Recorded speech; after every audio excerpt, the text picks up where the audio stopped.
Hey everyone, welcome back to our channel. Today, we're diving into a hot topic. We're comparing RTDs and thermocouples to see which temperature sensor comes out on top.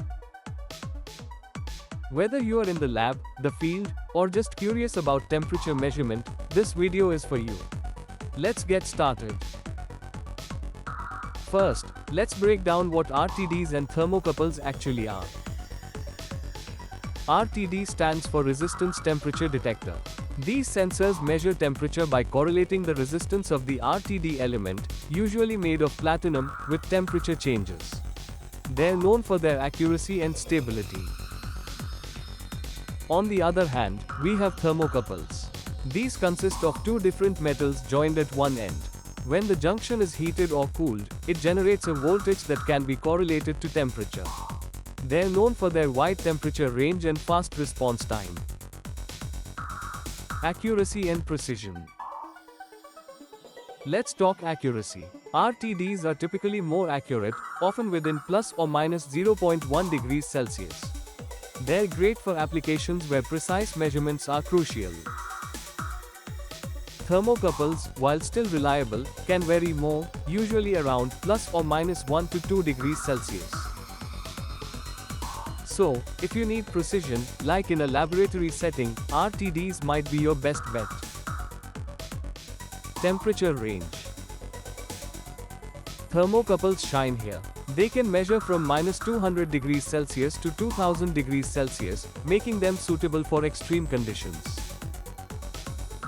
RTDs typically max out around 850 degrees Celsius, which is still pretty impressive but not quite as versatile. Response time.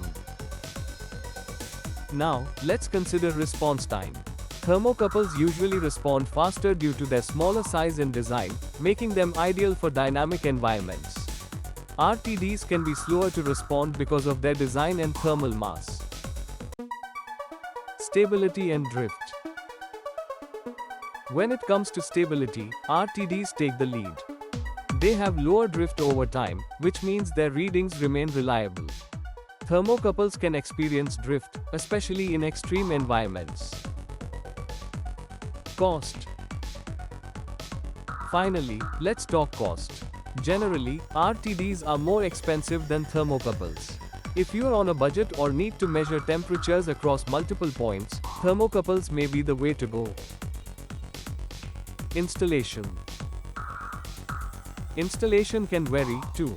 RTDs often require more complex wiring, while thermocouples are usually simpler to set up. So, which is better? It really depends on your needs. If you prioritize accuracy and stability, go for an RTD.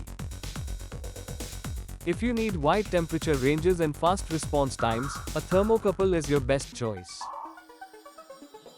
Thanks for watching. If you found this video helpful, give us a thumbs up, subscribe for more content, and let us know in the comments, what temperature sensor do you prefer and why?